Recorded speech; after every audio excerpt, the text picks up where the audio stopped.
સંતને સંતપણા નથી મફતમાં મળતા, એના તો મૂલ ચૂકવવા પડતા. સંતને સંતપણા નથી મફતમાં મળતા.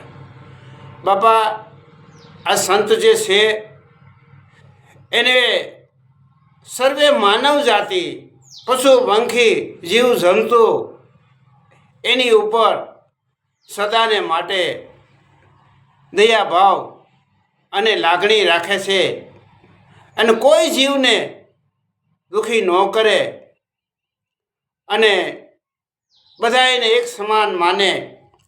અણુ અણુમાં વાસ છે એવું પોતાને ભાસ થાય.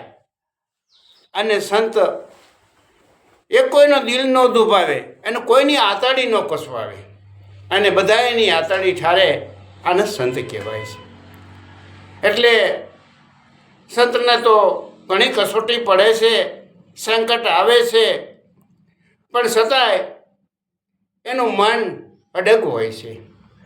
અડગ મનને કોઈ ડગાવી ન શકે એવા મનધારી માનવને અને મહંતને હું તો પ્રણામ કરું છું.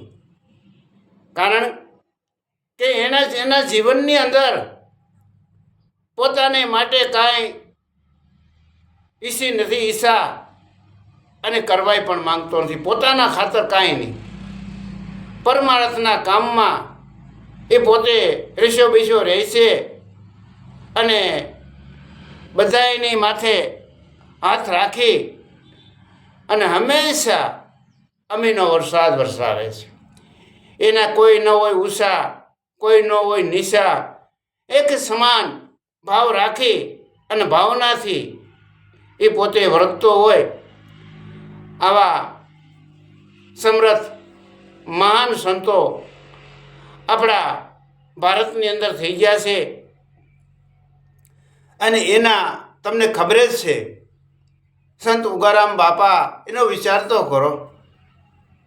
લાભુ દાદા, તમે એમાં થોડીક નજરનો ડોકાયો તો કરો. એણે પરમાર્થના કામ કરવા માટે માનવ અવતાર લઈ અને આ પૃથ્વી ઉપર આવી અને ઉગારામ બાપાએ પોતાની ભક્તિનો રંગ રગાડી દીધો. રંગમાં બધાને રંગી દીધા છે અને આખી ફોજ ઊભી કરી. જેમ ભાણ સાહેબે ભાણ ફોજ ઊભી કરી એમ ઉગમ ફોજે ઉગમ દેવે ઉગમ ફોજ ઊભી કરી. એટલે બાપા, ભક્તિ એક શક્તિ છે અને શક્તિ છુપાયેલી છે તમારા દેહમાં છે. એટલે એને જાણવા માટે કોઈ સદગુરુ માલમી હોય એની પાસે જઈ અને તમે જાણો પછી માણો. એટલે જે તમારા દેહની અંદર 52 નામના તત્વ પડ્યા છે એની ઓળખાણ કરાવશે. એટલે બાહિક બધું જે બાહિક છે એ હળકું થાય અને દેહિક ભાનને જ્ઞાન થાય અને એનો પ્રકાશ પડશે. એ પ્રકાશ થઈ ગયા પછી અંધકાર કોઈ આવે નહીં. એવા મહાન કોઈ માલમી આનો જાણકાર હોય એની પાસે જઈ અને આપ સદગુરુનો ઉપદેશ લઈ 52 નામના જે તત્વ દેહની અંદર આવે છે એની ઓળખાણ કરી અને 53મો તમારો આત્મા એટલે કે શેતાન, જેને ચેતનીએ કીધું છે.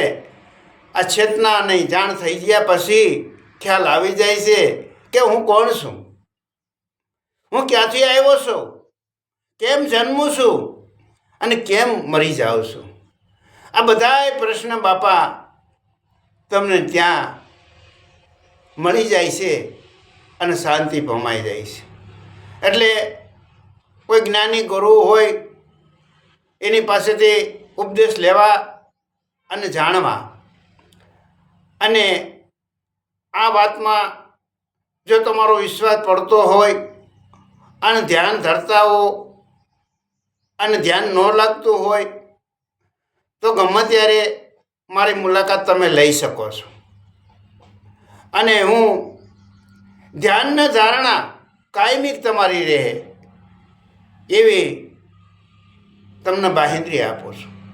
કારણ કે ભાળી ગયા પછી બહુ ભમવું નહીં, ન રહેવું વેદીવાદીની સાથ. આ ગંગા સતી પાનબાઈને કહે છે.